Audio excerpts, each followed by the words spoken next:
ನಾವು ಮತ್ತು ಈಗ ಭಾವಚಿತ್ರ ಬಹುಶಃ ಅವರು ಎಲ್ಲ ಒಂದು ಹಿರಿಯ ಪತ್ರಕರ್ತರು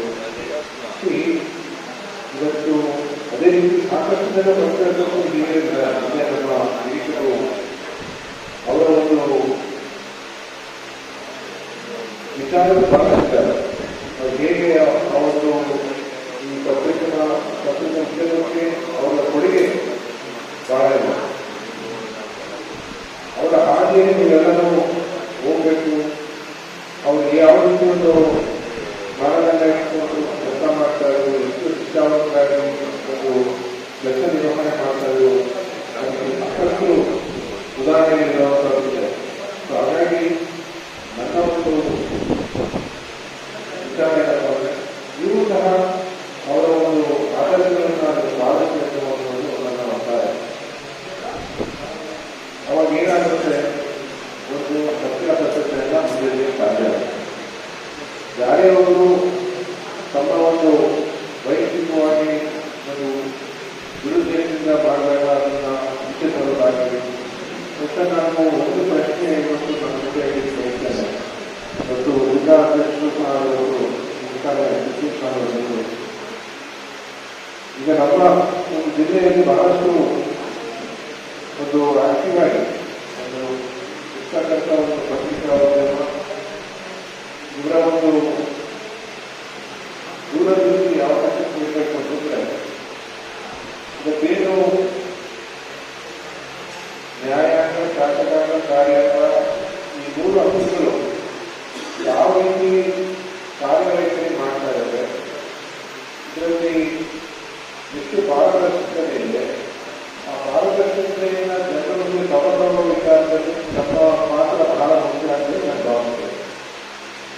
ಅದರ ಒಂದು ಭಾಗವಾಗಿ ಇನ್ನೂ ಹತ್ತಿರವಾಗಿ ಪ್ರತಿಯೊಂದು ಆ ಒಂದು ಗುಣಮಟ್ಟದ ಕೆಲಸ ಇರೋದು, ಗುಣಮಟ್ಟದ ಒಂದು ಒಟ್ಟಾರೆ ಅಭಿವೃದ್ಧಿಯನ್ನು ಹೇಗಾಗ್ತಿದೆ ಅನ್ನೋದ್ರ ಬಗ್ಗೆ ಸಾಕಷ್ಟು ಕಾಳಜಿ ವಹಿಸಿ ಅದನ್ನು ಜನರಿಗೆ ತಲುಪುವಂಥ ಕೆಲಸ ಆಗಬೇಕು.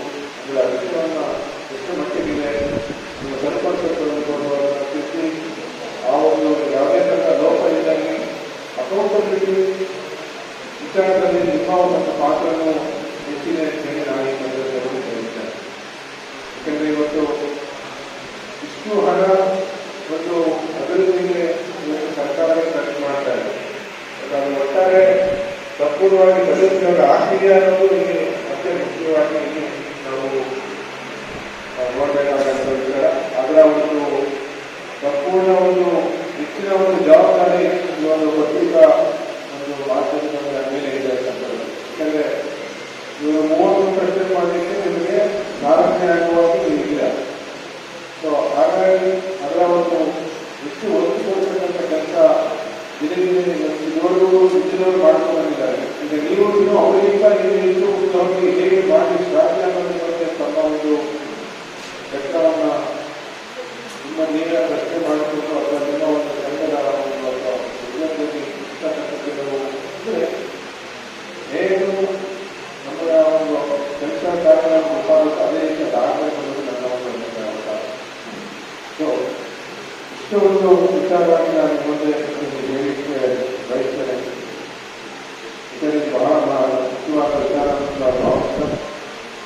ಅದೇ ರೀತಿ ಇವತ್ತು ನಾವು ನಮ್ಮ ಜಿಲ್ಲೆಯಲ್ಲಿ ತಗೊಂಡಾಗ ಬಹಳ ಒಂದು ಜಾಗೃತರಾಗಿ ಒಂದು ಪತ್ರಿಕಾ ಮಾಧ್ಯಮ ಕೆಲಸ ಮಾಡ್ತಾರೆ. ವಿಷಯ ಮಾಧ್ಯಮ ಮೀಡಿಯಾ ಇರ್ಬೋದು, ಬಹುಶಃ ಇವತ್ತು ಆ ಪ್ರಿಂಟ್ ಮೀಡಿಯಾ ಇದು ಹೇಳ್ತಾರೆ ನಮ್ಮ ನಾಡಿನ ಒಂದು ಸಂಸ್ಕೃತಿ ಮತ್ತು ಕನ್ನಡದ ಭಾಷೆಯ ಮೇಲೆ ಅಭಿಮಾನವನ್ನು ನಿಮ್ಮ ಒಂದು ಮಾತ್ರ ಬಹಳ ಮುಖ್ಯ ಅಂತ ಹೇಳಿದ್ದು ನಾನು ಹೇಳ್ತೇನೆ. ನಿಮ್ಮ ಒಂದು ಏನು ಪತ್ರಿಕೆ ಪ್ರತಿಯೊಂದೂ ಮುಖ್ಯವಾದ ನೀವು ನಿರ್ಧಾರ ತಗೊಂಡಾಗ ಅವರ ಅದು ಇನ್ನೂ ಹೆಚ್ಚು ಬೆಳೆಯಲಿಕ್ಕೆ ನಾನು ಆಶಿಸ್ತೇನೆ. ಇವತ್ತಿನ ಒಂದು ಕಾರ್ಯಕ್ರಮ ಸಹ ಅಪೂರ್ವವಾಗಿ ಮೂಡಿಬಂದಿರೋದಕ್ಕೆ ನಾನು ಹೇಳಿದೆ. ಇವತ್ತು ರವಿಸ್ವಾಮಿಯವರಿರ್ಬೋದು, ಮತ್ತು ವಿದ್ಯಾರ್ಥಿಗಳಿರ್ಬೋದು, ಮತ್ತು ಒಂದು ಪ್ರತಿಭಾ ಪುರಸ್ಕಾರವನ್ನು ಕೊಡ್ತಕ್ಕಂಥದ್ದು ಬಹುಶಃ ಇದು ಒಂದು ಒಳ್ಳೆ ಬೆಳವಣಿಗೆ.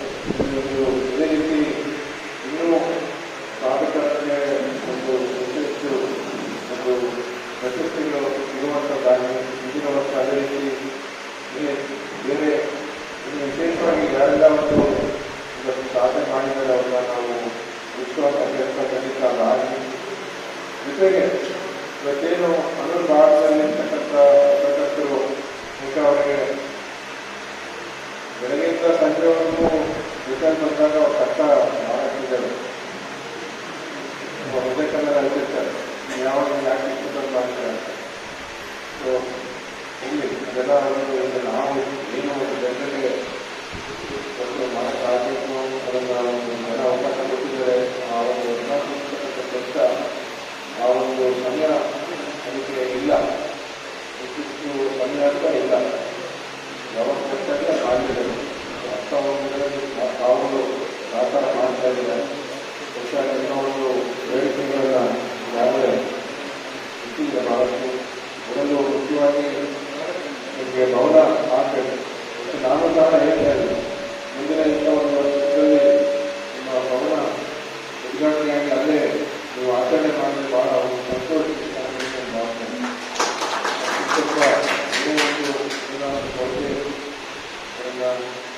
ಅದಕ್ಕೂ ಅದಕ್ಕೆ ಏನು ಭೌತಿಕತೆಯನ್ನು ನೋಡಿಕೊಂಡು ಈಗಿರ್ತಕ್ಕಂಥ ಕೆಲಸ ಆಗಲಿಕ್ಕೆ ಆಗಿರ್ತಾರೆ. ಮತ್ತು ನೀವು ಲಿಡರ್ಶಿಪ್ ಬಗ್ಗೆ ಮಾತಾಡ್ತೀನಿ. ಆ ಲಿಡರ್ಶಿಪ್ಪು ಇಲ್ಲಿ ಗೌರವಿತ ಮಾಜಿ ಶಾಸಕರವರ ಬಸವೇಶ್ವರವರ ಮಾಜಿ ಗೋಲ್ಮಾರವರ ಇಲ್ಲಿ ಒಟ್ಟು ಅಂದರೆ ಇವರು ಒಟ್ಟಾರೆ 180 ಜನ ಇರುತ್ತೆ ಜಿಲ್ಲೆ. ನನಗೆ ಒಂದು ಜಿಲ್ಲಾಧ್ಯಕ್ಷರು ಒಂದು ನಿಯಮನ ಇದೆ. ನಾವು ಏನಾದರೂ ಒಂದು ಮಾಡಿದಾಗ ನಾಳೆ ಅದಕ್ಕೆ ಪ್ರತಿರೋಧ ಆಗ್ಬಾರ್ದು. ನನ್ನ ಒಂದು ಒಟ್ಟಾರಾಗಿದ್ದಾರೆ. ಯಾಕಂದರೆ ಇವತ್ತು ಭಾರತದ ರೈತ ಸಂಘಗಳಿದ್ದಾರೆ. ಇದರಲ್ಲಿ ಯಾರ್ಯಾರು ನಮ್ಮನ್ನ ಪ್ರಶ್ನೆ ಮಾಡಿದವರಿಗೆ ಒಂದು ಮಾನದಂಡ ಒಂದು ಸಮಗ್ರವಾಗಿ ಅದನ್ನು ಮಾಡಿದಾಗ ಅದಕ್ಕೆ ನಾವು ಸಮರ್ಪಿಸೋದಕ್ಕೆ ಒಂದು ಔಷಧಕ್ಕೆ ಹಿಡಿಯುತ್ತಿದ್ದಾರೆ. ಅವ್ರನ್ನು ಒಳಗೊಂಡು ಏನಾದರೂ ಒಂದು ತೀರ್ಮಾನ ಸರಿ ಅಂತ ನನ್ನ ಒಂದು ಅಭಿಪ್ರಾಯ. ನೀವು ಬಂದು ವಿಜಯ ಮಾಧ್ಯಮ ನಾವು ಅದನ್ನು ಇಡುತ್ತಾರೆ ಏನಾದರೂ ಮಾರ್ಗದಲ್ಲಿ. ಯಾಕಂದರೆ ನಾವು ಮಾಡಿದಾಗ ಬೇರೆ ಥರ ನಾವು ತಪ್ಪು ಸಂದೇಶ ಹೋಗುವಾಗ ಬೇರೆ ಥರ ಸಮಸ್ಯೆ ಆಗ್ತದೆ. ರೈತರು ಭಾಳ ಜನ ಅವರೆಲ್ಲರೂ ನಾಳೆ ನಮ್ಮನ್ನು ಪ್ರಶ್ನೆ ಮಾಡೋದಿಲ್ಲ. ಅದರಿಂದ ಎಲ್ಲ ನೀವು ಪ್ರಶ್ನೆ ಮಾಡ್ತಾರೆ ಎಲ್ಲ ಒಂದು ಮಾರ್ಗದಲ್ಲಿ ಭಾಳ ಒಂದು ಸರಿಯಾಗಿರುತ್ತೆ ಅಂತ ನಾನು ಭಾವಿಸ್ತೇನೆ.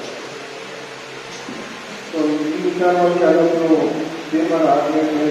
ಸಂಘದ ವತಿಯಿಂದ ಆತ್ಮೀಯ ಸ್ವಾಗತವನ್ನು ಕೋರುತ್ತಿದ್ದೇನೆ.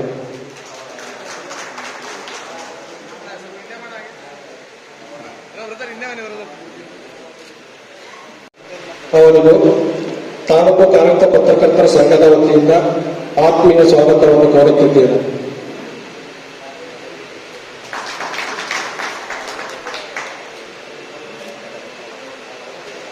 ಸ್ವಾಗತ ಕೋರುತ್ತಿದ್ದೇನೆ.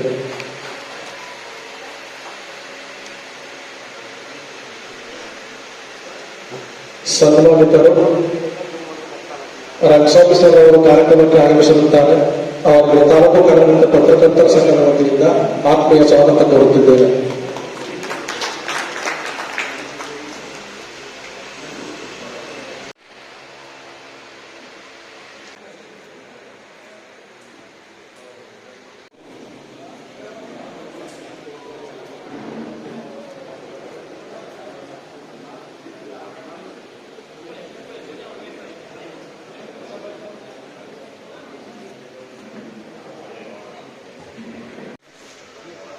ಜ್ಯೋತಿಯನ್ನ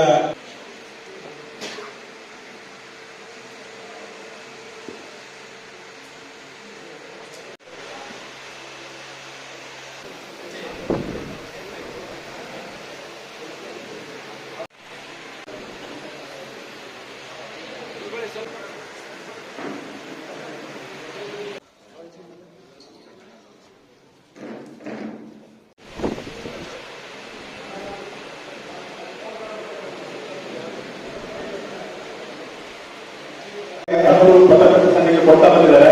ಆದ್ರೆ ಲತೇಶ್ ಸರ್ ಅವರಿಗೆ ಒಂದು ವೈಯಕ್ತಿಕ ಮನವಿ, ನಮ್ಮ ಸಂಘದ ಪರವಾಗಿ ಮನವಿ ಏನಂತ ಹೇಳಿದ್ರೆ, ಸರ್ ಕೊನೆಗಾಲದಲ್ಲಿರ್ತಕ್ಕಂಥ ಎಚ್.ಕೆ. ಮಹಾನಂದ ಅವರ ಟ್ರಸ್ಟ್ ವತಿಯಿಂದ ನಮ್ಮ ಪತ್ರಕರ್ತರ ಮಕ್ಕಳಿಗೆ ಒಂದಷ್ಟು ರಿಯಾಯಿತಿಗಳಲ್ಲಿ ಶಿಕ್ಷಣವನ್ನು ಪ್ರೋತ್ಸಾಹ ಕೇಳ್ಕೊಟ್ಟಿದ್ದೀವಿ. ತಾವು ಕೂಡ ತಮ್ಮ ಸಂಸ್ಥೆಯಲ್ಲಿ ನಮ್ಮ ಪತ್ರಕರ್ತರ ಮಕ್ಕಳು ಯಾರಾದ್ರೂ ವಿದ್ಯಾಭ್ಯಾಸ ಮಾಡ್ತಾ ಇದ್ದಾರೆ ದಯಮಾಡಿ ಅಂತ ಮಕ್ಕಳಿಗೆ ಒಂದಷ್ಟು ರಿಯಾಯಿತಿಗಳಲ್ಲಿ ಅವಕಾಶ ಮಾಡಿಕೊಟ್ರೆ ನಿಮಗೆ ಒಂದಷ್ಟು ಶೈಕ್ಷಣಿಕ ಕ್ರಾಂತಿ ಯಾಕೆ ಉಂಟಾಗಿದೆ ಮುಂದೆ ಉಂಟಾಗಿದೆ ಅಂತ ನಾವು ಕೂಡ ಭಾವಿಸ್ತೀವಿ. ದಯಮಾಡಿ ಒಂದು ಅವಕಾಶ ಮಾಡಿಕೊಟ್ಟಿದ್ದಾರೆ.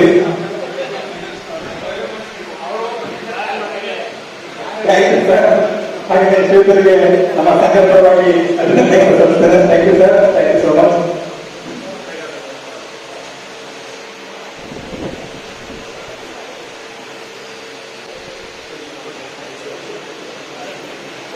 ಮಾಡ್ಬೇಕಂತ ಹೇಳಿ ನಾವೆಲ್ಲರೂ ನಿರ್ಧಾರ ಮಾಡ್ತೀವಿ, ಮನಸ್ಸು ಮಾಡ್ತೀವಿ. ಆದ್ರೆ ಶಾಸಕರು ಮನಸ್ಸು ಮಾಡಿದ್ರೆ ಅತ್ಯಂತ ಸುಲಭವಾಗಿ ಮತ್ತೆ ಅತ್ಯಂತ ವೇಗವಾಗಿ ಕಾಮಗಾರಿಗಳು ನಡೀತದೆ ಅಂತ ಹೇಳಿ ನಾನಾದ್ರೆ ಮಾತ್ರ ದಯಮಾಡಿ ನಿಮ್ಮ ಸಹಕಾರ ಇದೆ ಅಂತ ಹೇಳಿ ಮಾನ್ಯ ಶಾಸಕರಿಗೆ ನಿಮ್ಮೆಲ್ಲರ ಪರವಾಗಿ ಗೌರವ ಚಪ್ಪಾಳೆ ಅಭಿನಂದನೆ ಸಲ್ಲಿಸ್ತೇನೆ. Thank you sir, thank you so much. ಹಾಗೆಯೇ ಈ ಒಂದು ಕಾರ್ಯಕ್ರಮಕ್ಕೆ ಈಗಾಗಲೇ ಆಗಮಿಸಿರ್ತಕ್ಕಂಥ ಜಿಲ್ಲಾ ಕಾರ್ಯನಿರತ ಪತ್ರಕರ್ತರ ಸಂಘದ ಅಧ್ಯಕ್ಷರಾದಂತಹ ಶ್ರೀಯುತ ಸಿದ್ದಲಿಂಗ ಸ್ವಾಮಿ ಸರ್ ಅವರಿಗೆ ಎಲ್ಲರ ಪರವಾಗಿ ಆತ್ಮೀಯವಾದ ಸ್ವಾಗತವನ್ನು ಬಯಸ್ತೇನೆ. ಹಾಗೆಯೇ ಈ ಒಂದು ಕಾರ್ಯಕ್ರಮಕ್ಕೆ ಇದೀಗ ಆಗಮಿಸಿರ್ತಕ್ಕಂಥ ನಮ್ಮ ಹನೂರು ಪಟ್ಟಣ ಪೊಲೀಸ್ ಠಾಣೆಯ ದಕ್ಷ ಅಧಿಕಾರಿ ಅಂತೇಳಿ ಹೆಸರುವಾಸಿಯಾಗಿರ್ತಕ್ಕಂಥ ಶ್ರೀಯುತ ಆನಂದಮೂರ್ತಿ ಸರ್ ಅವರಿಗೆ ನಿಮ್ಮೆಲ್ಲರ ಪರವಾಗಿ ಆತ್ಮೀಯವಾದ ಸ್ವಾಗತವನ್ನು ಬಯಸ್ತೇನೆ. ಹಾಗೆಯೇ ಈಗ 10 ನಿಮಿಷಗಳ ಕಾರ್ಯಕ್ರಮ ಮುಗಿದಿದೆ. ದಯಮಾಡಿ ಥ್ಯಾಂಕ್ ಯು ಸೋ ಮಚ್. ಹಾಗೆಯೇ ನಮ್ಮ ಆಗಮಿಸಿದ್ದಾರೆ. ನಿಮ್ಮ ಆಗಮನ ಕೂಡ ಹಾಗೆಯೇ ನಮ್ಮ ಪಬ್ಲಿಕ್ ಟಿವಿ ವರದಿಗಾರ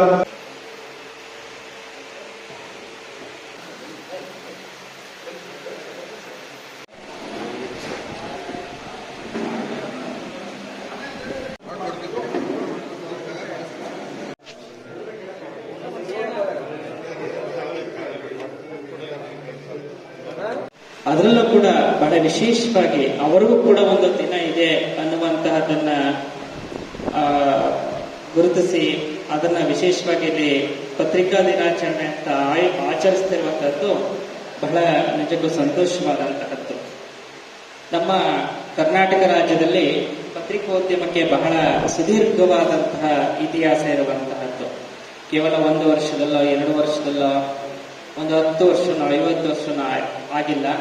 ಇದಕ್ಕೆ 160 ವರ್ಷಗಳಿಗಿಂತ ಹೆಚ್ಚು ಸುದೀರ್ಘವಾದಂತಹ ಇತಿಹಾಸ ನಮ್ಮ ಕರ್ನಾಟಕದ ಕನ್ನಡ ಪತ್ರಿಕೋದ್ಯಮಕ್ಕೆ ಇರುವಂತಹದ್ದು ನಿಜಕ್ಕೂ ಕೂಡ ಬಹಳ ಅಭಿನಂದನೀಯವಾದಂತಹದ್ದು, ಗೌರವಿಸುವಂತಹದ್ದು.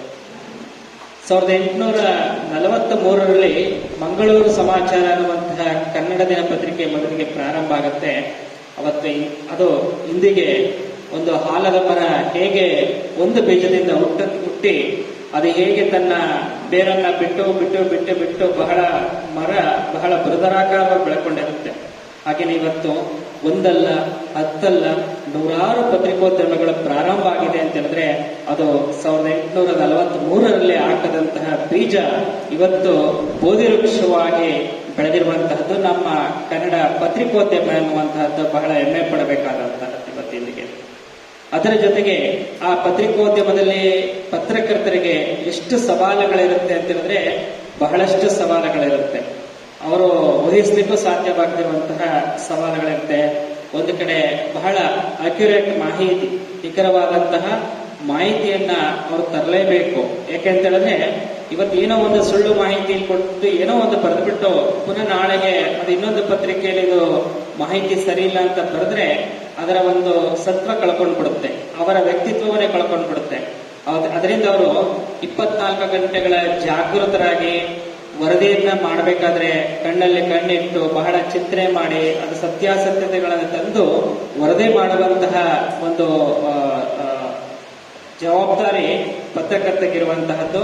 ಮತ್ತೆ ಅದರ ಜೊತೆಗೆ ಸಮಯದ ಒತ್ತಡವೂ ಕೂಡ ಇರುತ್ತೆ ಅವರಿಗೆ. ಇಂತಿಷ್ಟು ಅವಧಿ ಒಳಗೆ ಅವರು ಮಾಹಿತಿಯನ್ನ ಕಳಿಸ್ಬೇಕು. ದಿನದ 24 ಗಂಟೆಗಳು ಕೂಡ ಬಹಳ ಎಚ್ಚರವಾಗಿ ಅವರು ಇದ್ದುಕೊಂಡು ಕೆಲಸ ಮಾಡಬೇಕಾಗಿರುವಂತಹದ್ದು. ಅದ್ರ ಜೊತೆಗೆ ಅವ್ರಿಗೆ ಸುರಕ್ಷತಾ ಸಮಸ್ಯೆಗಳು ಬಹಳಷ್ಟಿರುತ್ತೆ. ಎಲ್ಲೋ ಒಂದು ಕಡೆ ಲ್ಯಾಂಡ್ ಸ್ಲೈಡ್ ಆಗಿರುತ್ತೆ, ಆಕ್ಸಿಡೆಂಟ್ ಆಗಿರುತ್ತೆ, ಅನಾಹುತಗಳಾಗಿರುತ್ತೆ. ಅಲ್ಲಿ ಹೋದಾಗ ಅವ್ರಿಗೆ ಸುರಕ್ಷತೆಗಳೇ ಇರಲ್ಲ ಪತ್ರಕರ್ತರಿಗೆ. ಅಂತಹ ಸಂದರ್ಭಗಳನ್ನ ಬಹಳ ಜವಾಬ್ದಾರಿಯಿಂದ ಅವರು ಸವಾಲನ್ನು ಎದುರಿಸಬೇಕಾಗಿರುತ್ತೆ. ಮತ್ತೆ ರಾಜಕೀಯ ಮತ್ತು ಸಾಮಾಜಿಕ ಒತ್ತಡ, ಇದು ಸರ್ವೇ ಸಾಮಾನ್ಯ. ಯಾವುದೇ ಒಂದು ಇಲಾಖೆಯಲ್ಲಿ ಕೆಲಸ ಮಾಡ್ತೀನಿ ಅಂತ ಹೇಳಿದ್ರು ಕೂಡ ಅವ್ರ ಮೇಲಾಧಿಕಾರಿಗಳ ಒತ್ತಡ ಇರುತ್ತೆ, ಅಥವಾ ಒಬ್ಬ ಪತ್ರಕರ್ತರಾದಂಥವ್ರಿಗೆ ಮತ್ತೊಂದಲ್ಲ ಮತ್ತೊಂದು ಕಡೆ ಒಬ್ಬ ಸಮಾಜದ ಗಣ್ಯ ವ್ಯಕ್ತಿಯಿಂದ ಆಗ್ಬೋದು, ಅಥವಾ ರಾಜಕಾರಣಿಗಳಿಂದಾಗಿರ್ಬೋದು, ಅಧಿಕಾರಿಗಳಿಂದಾಗಿರ್ಬೋದು, ಒಂದಲ್ಲ ಒಂದು ರೀತಿಯ ಒತ್ತಡ ಇದ್ದೇ ಇರುತ್ತೆ ಅವರಿಗೆ. ಮತ್ತೆ ತಾಂತ್ರಿಕ ಬದಲಾವಣೆ. ನಾವು ಹಿಂದೆ ಒಂದು ಪೆನ್ನು ಪೇಪರ್ ಹಿಡ್ಕೊಂಡು ಬರ್ತಾ ಹೋಗ್ತಿದ್ದೀವಿ ನ್ಯೂಸ್ ಬರೀಬೇಕಾದ್ರೆ, ಆದ್ರೆ ಇವತ್ತು ತಂತ್ರಜ್ಞಾನದಲ್ಲಿ ಬಹಳ ಮುಂದೋಗ್ಬಿಟ್ಟಿದೀವಿ. ಎಷ್ಟು ಅಂದ್ರೆ ಅಡ್ವಾನ್ಸ್ ಟೆಕ್ನಾಲಜಿ ಕೊಟ್ಟುಬಿಟ್ಟು ಅದಕ್ಕೆ ತಕ್ಕಂತೆ ಪತ್ರಕರ್ತರು ಕೂಡ ಅಪ್ಡೇಟ್ ಆಗ್ಬೇಕಾಗಿರೋದು ಅವರ ಒಂದು ಜವಾಬ್ದಾರಿ ಆಗಿರುವಂತದ್ದು. ಮತ್ತೆ ಇವೆಲ್ಲದಕ್ಕಿಂತ ಹೆಚ್ಚಾಗಿ ಒಬ್ಬ ಪತ್ರಕರ್ತನ ಆದಂತವನಿಗೆ ಬಹಳ ಮುಖ್ಯವಾಗಿ ಕಾಡುವಂತದ್ದು ಯಾವ್ದಪ್ಪ ಅಂತ ಹೇಳಿದ್ರೆ ಮಾನಸಿಕ ಒತ್ತಡ, ಮೆಂಟಲ್ ಪ್ರೆಷರ್. ಅವ್ರಿಗೆ ಯಾವಾಗಲೂ ಕೂಡ ಒಂದಲ್ಲ ಒಂದು ಒತ್ತಡದಲ್ಲಿ ಇರುವಂತಹದ್ದು. ನೋಡಿ, ಒಬ್ಬ ಪತ್ರಕರ್ತನಾದಂಥವ್ರಿಗೆ ಎಷ್ಟು ಸಮಸ್ಯೆಗಳು, ಸವಾಲುಗಳು, ಜವಾಬ್ದಾರಿಗಳು ಇರುತ್ತೆ ಅಂತಂದ್ರೆ ನಾವು ಅನ್ಕೊಂಡಿರ್ತೀವಿ ಅವ್ರಿಗೇನಪ್ಪ ಪೇಪರ್ ರಿಪೋರ್ಟ್ರು, ಅವ್ರು ಎಲ್ಲಿ ಕೂತ್ಕೊಂಡು ಏನ್ ಬರೆದ್ರು ನ್ಯೂಸ್ ಆಗುತ್ತೆ ಅಂತ ನಾವು ಅನ್ಕೋತಾ ಇರ್ತೀವಿ ಮನಸ್ಸಲ್ಲಿ. ಆದ್ರೆ ಅವರ ಜವಾಬ್ದಾರಿ, ಅವರ ಶ್ರಮ, ಅವರ ಒಂದು ಆಸಕ್ತಿ ಎಲ್ಲವೂ ಕೂಡ ಎಷ್ಟು ಮುಖ್ಯ ಆಗಿರುತ್ತೆ ಅನ್ನುವಂಥದ್ದನ್ನ ಇಲ್ಲಿ ನೋಡಬಹುದಾದಂಥದ್ದು. ಮತ್ತೊಂದು ಕಡೆ ನಾವು ಪತ್ರಿಕಾ ಮಾಧ್ಯಮಗಳಿಂದ ನಮಗೇನು ಉಪಯೋಗ, ಈ ಜಗತ್ತಿಗೆ ಏನು ಉಪಯೋಗ ಅನ್ನುವಂಥದ್ದನ್ನು ಕೂಡ ಒಂದು ಕಡೆ ಚಿಂತನೆ ಮಾಡಿದ್ರೆ, ನಮ್ಮ ಒಂದು ಪತ್ರಿಕೆ ಇಲ್ಲಿ ಯಾವುದೋ ಒಂದು ಪ್ರಾದೇಶಿಕ ಪತ್ರಿಕೆನೋ ಅಥವಾ ಜಿಲ್ಲಾ ಪತ್ರಿಕೆನೋ ರಾಜ್ಯ ಮಟ್ಟದ ಪತ್ರಿಕೆನಲ್ಲಿ ಪಬ್ಲಿಷ್ ಆಗ್ತಿದೆ, ಪ್ರಚಾರ ಆಗ್ತಿದೆ ಅಂತ ಹೇಳಿದ್ರೆ ನಮ್ಮ ಭಾಷೆ ಉಳಿಯುತ್ತೆ, ಮತ್ತೆ ನಮ್ಮ ಸಂಸ್ಕೃತಿ ಉಳಿಯುತ್ತೆ. ಉದಾಹರಣೆಗೆ ಬೇರೆಲ್ಲೂ ಬೇಡಿ, ಮಲೆ ಮಹದೇಶ್ವರ ಬೆಟ್ಟ ಕ್ಷೇತ್ರದ ಆಚರಣೆಗಳು, ಸಂಪ್ರದಾಯಗಳು, ಧಾರ್ಮಿಕ ಆಚರಣೆಗಳು ಒಂದು 10 ವರ್ಷದ ಹಿಂದೆ ಈ ಮಟ್ಟಿಗೆ ಪ್ರಚಾರ ಆಗ್ತಿರ್ಲಿಲ್ಲ. ಆದ್ರೆ ಇವತ್ತು ಏನಾಗಿದೆ ಅಂತ ಹೇಳಿದ್ರೆ, ಕ್ಷೇತ್ರದಲ್ಲಿ ಯಾವ ಒಂದು ಸಣ್ಣ ಪೂಜೆ ನಡೆದ್ರು ಕೂಡ ಅದು ಇಮಿಡಿಯೇಟ್ ಅವತ್ತನೇ ಮಾಧ್ಯಮದಲ್ಲಿ ಬರ್ತಾ ಇದೆ ಅಂತ ಹೇಳಿದ್ರೆ, ಅಲ್ಲಿನ ಭಾಷೆ, ಸಂಸ್ಕೃತಿ, ಆಚರಣೆ, ಧಾರ್ಮಿಕತೆ ಇಡೀ ಜಗತ್ತಿಗೆ ಪಸರಿಸ್ತಾ ಇದೆ. ಯಾರೋ ಒಬ್ರು ಅಮೆರಿಕದವ್ರು ಹೇಳ್ತಾ ಇರ್ತಾರೆ, ಅಮೆರಿಕದವರೊಬ್ರು ನಮ್ಮ ಇಲ್ಲಿ ಒಂದು ವಾಟ್ಸಪ್ ಗ್ರೂಪ್ ಅಲ್ಲಿ ಇದ್ದಾರೆ, ಅವ್ರು ಹೇಳ್ತಿರ್ತಾರೆ, ಸ್ವಾಮೀಜಿ ಕ್ಷೇತ್ರದ ಎಲ್ಲಾ ಪೂಜೆಗಳನ್ನ ಕೂಡ ಈ ಪತ್ರಿಕೆಗಳನ್ನ ನಾವು ನೋಡ್ತಾ ಇದೀವಿ ಅಂತ ಹೇಳಿದ್ರು. ಅಲ್ಲಪ್ಪ, ನೀವು ಅಮೆರಿಕದಲ್ಲಿದ್ದೀರಿ, ಇಲ್ಲಿ ಚಾಮರಾಜನಗರ ಲೋಕಲ್ ಬರೋಂಥ ಪತ್ರಿಕೆ ನಿಮ್ಗೆ ಸಿಗುತ್ತೆ ಅಂತ ಹೇಳಿದೆ. ನಾನು ಒಂದು ಮಹದೇಶ್ವರ ಬೆಟ್ಟದ ಒಂದು ಭಕ್ತರ ಗ್ರೂಪ್ಗೆ ನಾನು ಸೇರ್ಕೊಂಡಿದ್ದೀನಿ. ಅಲ್ಲಿ ಹಾಕುವಂತಹ ಮಾಹಿತಿಗಳು, ಆಚರಣೆಗಳೆಲ್ಲವನ್ನು ನೋಡ್ತಿದೀವಿ ಅಂತೇಳಿ ಬಹಳ ಖುಷಿಯಿಂದ ಹೇಳ್ತಾರೆ ಅವರು. ಅಂತಂದ್ರೆ ಜಗತ್ತಿನಲ್ಲಿ ಮಾಧ್ಯಮದ ಪಾತ್ರ ಎಷ್ಟು ಮುಖ್ಯ ಅನ್ನುವಂಥದ್ದನ್ನ ಅದ್ರಲ್ಲಿ ನಾವು ನೋಡಬಹುದಂತದ್ದು. ಮತ್ತೆ ಸಾರ್ವಜನಿಕವಾಗಿ ಜಾಗೃತಿಯನ್ನು ಉಂಟು ಮಾಡುತ್ತೆ. ಇವತ್ತು ಮಾಧ್ಯಮದಲ್ಲಿ ಏನಾದ್ರೂ ಒಂದು ಜಾಗೃತಿ ವಿಚಾರಗಳು ಬಂತು ಅಂತ ಹೇಳಿದ್ರೆ ಜನರು ಅದನ್ನ ಎಚ್ಚೆತ್ಕೊಳ್ತಾರೆ, ಓದ್ತಾರೆ, ಅದರಿಂದ ನಾವು ಜಾಗೃತರಾಗ್ತೀವಿ. ಜೊತೆಗೆ ಮತ್ತು ಸ್ವಾತಂತ್ರ್ಯ ಮತ್ತು ಏಕೀಕರಣ ಸಂದರ್ಭದಲ್ಲಿ ಎಲ್ಲರನ್ನೂ ಕೂಡ ಒಗ್ಗೂಡಿಸುವಂತಹ ಒಂದು ಪ್ರಯತ್ನದಲ್ಲಿ ಅತ್ಯಂತ ಮಹತ್ತರ ಪಾತ್ರ ವಹಿಸೋದು ಯಾವ್ದಪ್ಪ ಅಂತ ಹೇಳಿದ್ರೆ ಈ ಮಾಧ್ಯಮಗಳು ಮತ್ತು ಪತ್ರಿಕಾ ಮಾಧ್ಯಮಗಳು ವಹಿಸಿದಂತಹದ್ದು. ನೋಡಿ, ಎಷ್ಟೆಲ್ಲ ಸಮಾಜಕ್ಕೆ ಉಪಯೋಗ ಇದೆ ಮಾಧ್ಯಮ ಅನ್ನುವಂತಹದ್ದು, ಪತ್ರಿಕೋದ್ಯಮ ಅನ್ನುವಂಥದ್ದು. ಪತ್ರಿಕೋದ್ಯಮ ಅನ್ನುವಂಥದ್ದು ಕೇವಲ ಒಂದು ಸುದ್ದಿ ನೀಡುವ ವೃತ್ತಿಯಲ್ಲ, ಅದು ಸತ್ಯ, ನ್ಯಾಯ ಮತ್ತು ಜನಸೇವೆಗೆ ಮೀಸಲಾದಂತಹ ಒಂದು ಜವಾಬ್ದಾರಿಯುತವಾದಂತಹ ಸೇವೆ. ನಿಜಕ್ಕೂ ಬಹಳ ಒಂದು ಅನನ್ಯವಾದಂತಹ ಸೇವೆಯಲ್ಲಿ, ದೇಶದ ರಕ್ಷಣೆಯಲ್ಲಿ ಸೈನಿಕರು ಹೇಗೆ ಕೆಲಸ ಮಾಡ್ತಾರೋ, ದೇಶದ ಜನರ ಹಸಿವನ್ನ ತಣಿಸುವುದರಲ್ಲಿ ರೈತರು ಹೇಗೆ ಕೆಲಸ ಮಾಡ್ತಾರೋ, ಸಮಾಜದಲ್ಲಿ ಜಾಗೃತಿಯನ್ನ ಮೂಡಿಸುವಂತಹದ್ದು, ಸಮಾಜದಲ್ಲಿ ಕಳಕಳಿಯನ್ನು ತರುವಂತಹದ್ರಲ್ಲಿ ಪತ್ರಿಕೋದ್ಯಮವು ಕೂಡ ಅಷ್ಟೇ ಪ್ರಾಮುಖ್ಯತೆಯನ್ನ ಪಡೆದಿದೆ ಅನ್ನುವಂಥದ್ದನ್ನ ಈ ಸಂದರ್ಭದಲ್ಲಿ ನಾನು ಹೇಳ್ತಾ ಇದ್ದೇನೆ. ಇವತ್ತು ಪತ್ರಿಕಾ ದಿನಾಚರಣೆ ಆಚರಿಸ್ತಿರುವಂತಹದ್ದು ಬಹಳ ಸಂತೋಷದಾಯಕವಾದಂತಹದ್ದು. ಈಗಾಗಲೇ ತಾಲೂಕು ಜಿಲ್ಲಾ ಸಂಘದ ಅಧ್ಯಕ್ಷರು ಮತ್ತೆ ತಾಲೂಕು ಸಂಘದ ಅಧ್ಯಕ್ಷರೆಲ್ಲ ಸೇರಿ ಮಾನ್ಯ ಶಾಸಕರ 10 ಹಲವು ಮನವಿಗಳನ್ನ ಅವ್ರು ಮುಂದಿಟ್ಟಿದ್ದಾರೆ. ಹಂತ ಹಂತವಾಗಿ ಎಲ್ಲವನ್ನೂ ಕೂಡ ಮಾಡಿಕೊಡ್ತಾರೆ ಶಾಸಕರು ಅನ್ನುವಂತಹ ಭರವಸೆಗಳನ್ನು ಕೂಡ ಹೇಳ್ತಾ ಇವತ್ತು ಎಲ್ಲರೂ ಕೂಡ ಶುಭವಾಗ್ಲಿ. ನಾನು ಪೂರ್ವ ನಿಯೋಜಿತ ಕಾರ್ಯಕ್ರಮದಲ್ಲಿ ತೆರಳಬೇಕಾಗಿತ್ತು. ದೇವರಾಜನವರು ಮತ್ತೆ ಮಾದೇಶ್ವರವರು ಫೋನ್ ಮಾಡಿದಂತ ಸಂದರ್ಭದಲ್ಲಿ ಕಳೆದ ವರ್ಷ ಬರ್ಲಿಕ್ಕಾಗಿಲ್ಲ, ನಮ್ಮ ಗುರುಗಳದು ಗುರುವಂದನ ಮಹೋತ್ಸವ ಇದ್ದ ಕಾರಣ. ಅದಕ್ಕೆ ಈ ವರ್ಷ ತಪ್ಪಿಸಬಾರ್ದು ಅಂತೇಳಿ ನಾನು 1 ಗಂಟೆ ಆದ್ರೂ ಕೂಡ ಬಂದು ಹೋಗ್ತೀನಿ ಕಾರ್ಯಕ್ರಮಕ್ಕೆ ಅಂತೇಳಿ ನಾನು ಬಂದೆ. ಅದರಲ್ಲೂ ಕೂಡ ವಿಶೇಷವಾಗಿ ರಾಜ್ಯದಲ್ಲಿ ಒಂದು ಆದರ್ಶವಾಗಿ ಮಾದರಿಯಾಗಿ ನಮ್ಮ ಅನೂರು ತಾಲೂಕಿನ ಪತ್ರಕರ್ತರ ಸಂಘ ಇರುವಂತಹದ್ದು ನಿಜಕ್ಕೂ ಕೂಡ ಶ್ಲಾಘನೀಯ ಮತ್ತು ಅಭಿನಂದನೀಯವಾದಂತಹದ್ದು. ನಿಕಟಪೂರ್ವ ಅಧ್ಯಕ್ಷರಂತಹ ಮಹದೇಶ್ವರವರಾಗಿರ್ಬೋದು ಅಥವಾ ಈಗಿನ ಅಧ್ಯಕ್ಷರಂತಹ ದೇವರಾಜ ನಾಯ್ಡು ಆಗಿರ್ಬೋದು, ಎಲ್ಲರನ್ನೂ ಕೂಡ ಸಂಘಟಿಸುವಂತಹ ಕೆಲಸ, ಒಗ್ಗೂಡಿಸಿಕೊಂಡು ಹೋಗುವಂತಹ ಕೆಲಸಕ್ಕೆ ಅವರು ಆಣೆಯಾಗಿ ನಿಂತಿದ್ದಾರೆ. ಅದರ ಜೊತೆಗೆ ಜಿಲ್ಲಾ ಪತ್ರಕರ್ತರ ಸಂಘ, ರಾಜ್ಯ ಪತ್ರಕರ್ತರ ಸಂಘ ಅವರ ಬೆನ್ನೆಲುಬಾಗಿ ನಿಂತಿದೆ. ಇವೆಲ್ಲವೂ ಕೂಡ ಒಳ್ಳೆಯದಾಗಲಿ. ತಾಲೂಕು ಪತ್ರಕರ್ತರ ಸಂಘ ಮುಂದಿನ ವರ್ಷದಲ್ಲಿ ಅದೇ ಭವನದಲ್ಲಿ ಕಾರ್ಯಕ್ರಮ ಆಗಲಿ ಎನ್ನುವಂತಹ ಆಶಯಗಳನ್ನು ವ್ಯಕ್ತಪಡಿಸ್ತಾ ನನ್ನೊಂದೆರಡು ಮಾತಿಗೆ ವಿರಾಮವನ್ನು ನೀಡುತ್ತೇನೆ. ಶುಭೋದಯ. ಅನೂರು ತಾಲೂಕಿನಲ್ಲಿ ಕಳೆದ 6-7 ವರ್ಷಗಳಿಂದ ನಿರಂತರವಾಗಿ ಪತ್ರಿಕಾ ರಂಗದಲ್ಲಿ ಮತ್ತೆ ಅನೂರು ತಾಲೂಕಲ್ಲಿ ಈ ಕಾರ್ಯಾಚರಣೆ ಪತ್ರಿಕಾ ದಿನಾಚರಣೆಯನ್ನ ನಿರಂತರವಾಗಿ ಮಾಡ್ಕೊಂಡು ಬರ್ತಾ ಇದ್ವಿ. ಅದರಂತೆ ಪತ್ರಿಕಾ ದಿನಾಚರಣೆಗೆ ಬಂದಿರುವಂತ ಡಾಕ್ಟರ್ ಶಾಂತ ಮಲ್ಲಿಕಾರ್ಜುನ ಸ್ವಾಮಿಗಳು, ಸಾಲೂರು ಮಠ ಶ್ರೀಗಳು, ಅವರು ನಮ್ಮ ಕಡೆಯಿಂದ ಧನ್ಯವಾದಗಳನ್ನ ತಿಳಿಸ್ತಾ ಇದ್ದೀವಿ. ಮತ್ತೆ ಶಾಸಕರಾದ ಮಂಜುನಾಥ್ ಸರ್ ಅವರು ಮತ್ತೆ ಸುನಿಲ್ ಬೋಸ್ ಸರ್ ಸಂಸದರು, ಅವರು ಅನುಪಮ ಸ್ಥಿತಿನಲ್ಲಿ ಕಾರ್ಯಕ್ರಮ ಮಾಡ್ತಾ ಇದ್ದೀವಿ. ಅವರು ಕೂಡ ನಮ್ಮ ಕಾರ್ಯಕ್ರಮಕ್ಕೆ ಶುಭಾಶಯನ ತಿಳಿಸಿದ್ದಾರೆ. ಮತ್ತೆ ನರೇಂದ್ರ ಸರ್ ಬಂದಿದ್ದಾರೆ, ಅವರು ಕೂಡ ಮತ್ತೆ ಸಿದ್ದಿಕ್ ಸ್ವಾಮಿ ಅವರು ಇನ್ನೇನು ಬರ್ತಾ ಇದ್ದಾರೆ, ಜಿಲ್ಲಾಧ್ಯಕ್ಷರು ಅಂದರೆ ಇದ್ದಾರೆ. ಪರಿಮಳ ನಾಗಪ್ಪ ಅವರು ಬರ್ತಾ ಇದ್ದೀನಿ ಅಂತ ಹೇಳಿದ್ದಾರೆ. ದತ್ತೇಶ್ವರ್ ಕೂಡ ಇನ್ನೇನು ಆಂಧವ್ಯ ಇದೀವಿ ಅಂತ ಹೇಳಿದ್ದಾರೆ. ವೆಂಕಟೇಶ್ವರ ಅವರು ಕಾರಣಾಂತರದಿಂದ ಬರೋಕ್ಕಾಗಲಿಲ್ಲ ಕಾರ್ಯಕ್ರಮಕ್ಕೆ, ಮುಂದಿನ ದಿನದಲ್ಲಿ ಬರ್ತೀನಿ ಅಂತ ಹೇಳಿದ್ದಾರೆ. ನಿಶಾಂತ್ ಅವರು ಕೂಡ ಕಾರ್ಯಕ್ರಮಕ್ಕೆ ಬರಬೇಕಾಗಿತ್ತು, ಅವರು ಕೂಡ ಕಾರಣಾಂತರದಿಂದ ಬರೋಕ್ಕಾಗಲಿಲ್ಲ ಅಂತ ಹೇಳಿದ್ದಾರೆ. ಹೀಗಾಗಿ ಕಾರ್ಯಕ್ರಮ ಅನೂರು ತಾಲೂಕು ಕಾರ್ಯನಿರತ ಪತ್ರಕರ್ತರ ಸಂಘದಿಂದ ನಡೀತಾರೆ ಅಂತ ಒಂದು ಪತ್ರಿಕಾ ದಿನಾಚರಣೆ ಕಾರ್ಯಕ್ರಮಕ್ಕೆ ಅನೂರು ತಾಲೂಕಿನಲ್ಲಿ ಗುಡ್ಡಗಾಡು ಪ್ರದೇಶ ಆಗಿರೋದ್ರಿಂದ ಈ ಭಾಗದಲ್ಲಿ ನಮ್ಮ ಪತ್ರಕರ್ತರು ಹೆಚ್ಚಿನ ಸಂಖ್ಯೆಯಲ್ಲಿ ಇದ್ದಾರೆ. ಅಂದ್ರೆ ಕಾಡಂಚಿನ ಗ್ರಾಮಗಳಲ್ಲಿ ವರದಿ ಮಾಡಬೇಕಾದ್ರೆ ತುಂಬಾ ಕಷ್ಟ ಆಗ್ತಿದೆ.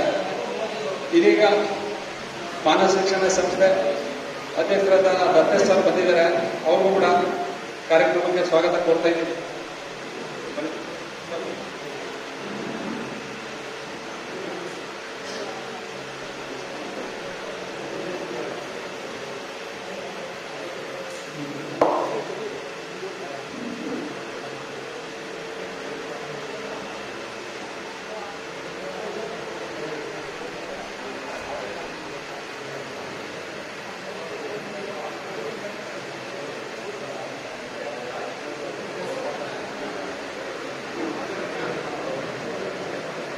ಹೀಗಾಗಿ ತಾಲೂಕು ಕಾರ್ಯನಿರತ ಪತ್ರಕರ್ತರ ಸಂಘದಿಂದ ನಡೀತಾ ಇರುವಂತ ಪತ್ರಿಕಾ ದಿನಾಚರಣೆಗೆ ಬಂದಿರುವಂತ ಎಲ್ಲ ಸಂಘ ಸಂಸ್ಥೆಯವರಿಗೆ ಮತ್ತೆ ಕೊಳ್ಳೇಗಾಲ ತಾಲೂಕಿಂದ ಬಂದಿರುವಂತ ಅಧ್ಯಕ್ಷರು ಮತ್ತೆ ಉಪಾಧ್ಯಕ್ಷರು, ಪ್ರಧಾನ ಕಾರ್ಯದರ್ಶಿಗಳು ಮತ್ತೆ ಇತರ ಸಂಘ ಸಂಸ್ಥೆಯವರಿಗೆ ಎಲ್ಲರಿಗೂ ಕೂಡ ನಾವು ತುಂಬು ಹೃದಯದ ಸ್ವಾಗತ ಕೋರ್ತಾ ಕಾರ್ಯಕ್ರಮನ ಮುಂದುವರಿಸ್ತಾ ಇದ್ದೀವಿ.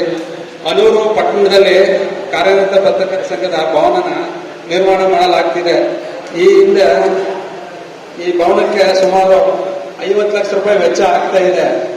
ಹೀಗಾಗಿ ಕ್ರಿಯಾಯೋಜನೆ ಕೂಡ ರೆಡಿಯಾಗಿ ಈಗಾಗಲೇ ಭವನ ನಿರ್ಮಾಣ ಕಾಮಗಾರಿ ಪ್ರಾರಂಭ ಆಗಿದೆ.